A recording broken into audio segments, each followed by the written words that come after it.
আদেশকে নামাজে অমান্য করা হারাম। কথা বুঝতে পেরেছেন আমার ভাইরা? এরপর একটা প্রশ্ন ছিল মিলাদ কিয়াম। মিলাদ কিয়াম সম্পূর্ণ জায়েজ, তাতে কোনো সন্দেহ নাই। বিস্তারিত দলিল এবং প্রমাণ পূর্বের বিভিন্ন মাহফিলগুলোতে আমি দিয়ে এসেছি। কারণ কিয়ামের মধ্যে আমরা কি করি? নবী পাকের সম্মানে আর মহব্বতে একটু দাঁড়াই, ঠিক কি না?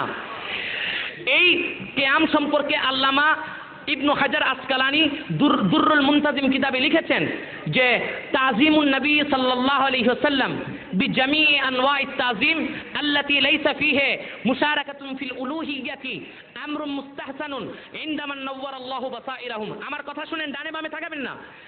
আল্লাহর নবীকে সেজদা করি, আল্লাহর নবীকে তাজিম করিলে যদি আল্লাহর একত্বে শরীক না হয়, সেই সকল পদ্ধতিতে নবী পাককে সম্মান করা মুস্তাহাব এবং মুস্তাহসান।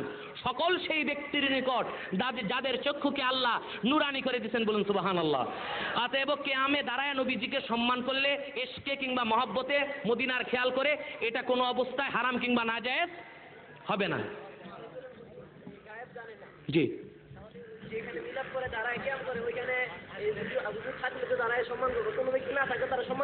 কিয়াম কয় প্রকার?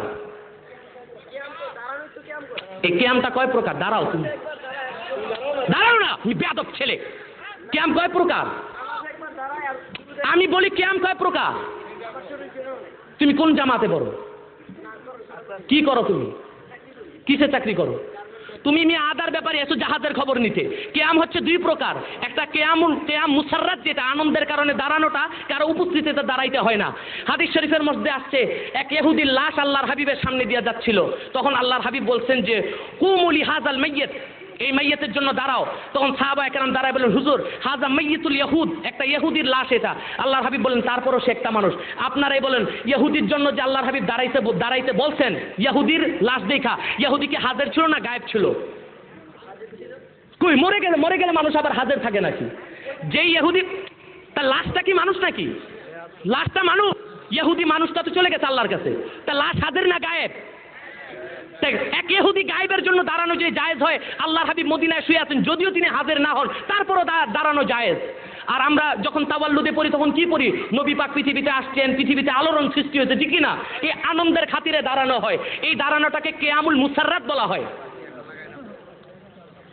মোটেও পড়াশোনা করো নাই তুমি আসছে প্রশ্ন করতে। তুমি তো শুনবা আমি কি বলি। তোমার কোনো মৌলবী যদি কিয়ামের বিরুদ্ধে থাকে ডেট করো, আমি আসবো। তোমরা এইসব বাড়াবাড়ি করে এই ভান্ডারি সুন্নিদেরকে উঠাইছো, এর জন্য তোমরাও দায়ী।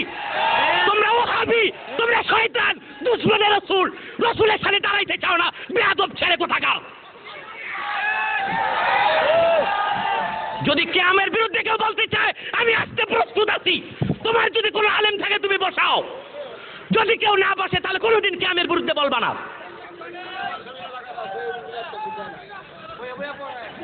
বইয়া আবার কিয়াম হয় নাকি? বইয়া তো এটার নাম জুলুস। এইটার ফাসলাও করো।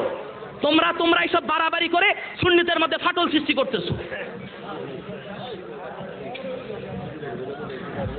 নবী পাক সাল্লাল্লাহু আলাইহি সাল্লামের শারালে হারাম হবে, কুফরি হবে, এই ধরনের কোনো প্রমাণ কেউ দিতে পারছে আজ পর্যন্ত? নবী পাকের মহব্বতে দাঁড়ানোটা এটা একটা মুস্তাহসান, আমরা এটা ফরজ বলি না, সওয়াবের কাজ। দাঁড়াইলাম মহব্বতে দাঁড়াই আমরা, এটাকে বলা হয় কিয়ামে মুসাররাত। এখন কিয়ামে মুসাররাত কি, এটার অর্থ তো তুমি জানো না। তোমার মৌলবি আসলে না বুঝাই দিতাম কিতাব থেকে কিয়ামে মুসাররাত কারে কয়। একটা খুশির খবর শুনলে আমরা লাভ দিয়া দাঁড়ায় যাই না? দাঁড়াই কিনা? খুশিটা কি চোখে দেখি? নবী দুনিয়াতে আসছে, এই খুশিতে যে দাঁড়ায় এটাই কিয়ামে মুসাররাত। এটার জন্য হাজির থাকা শর্ত না। আর নবী পাক রওজা শরীফে শুয়ে সব কিছু তিনি দেখতে পারেন, এই ক্ষমতা আল্লাহ ওনাকে দিয়েছেন। এই জন্য ওনাকে হাজির নাজির বলি না আমরা, কারণ তিনি একই সময়ে আল্লাহ সবকিছু দেখেন। আর নবী পাক সাল্লাল্লাহু আলাইহি সাল্লাম মুজিজাতান হাজির হইতেও পারেন কোথাও, কোথায় হাজির হয়েছেন কোথাও হয়নি কিছুই তো জানি না, এই জন্য আমরা দাঁড়ায় যাই, ঠিক কি না? আল্লাহ তাআলা বুঝার তৌফিক দান করুন, বলুন আমিন। সংক্ষিপ্ত মিলাদ করব। আচ্ছা, আমি মুনাজাতের আগে সময় দেব। বিসমিল্লাহির রহমানির রহিম।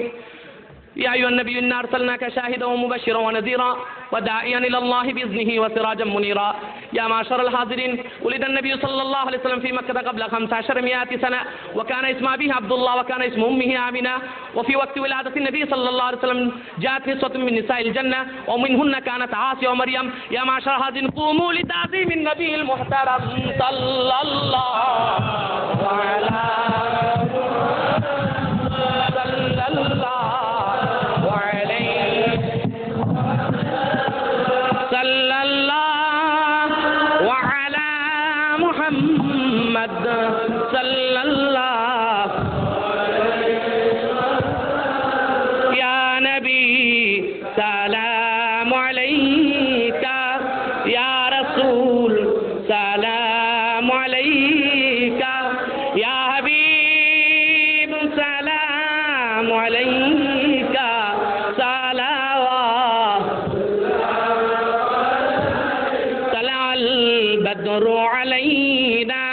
من ثنيات الوداع وجب الشكر علينا ما دعا لله داعي يا نبي سلام يا رسول سلام يا حبيب سلام عليك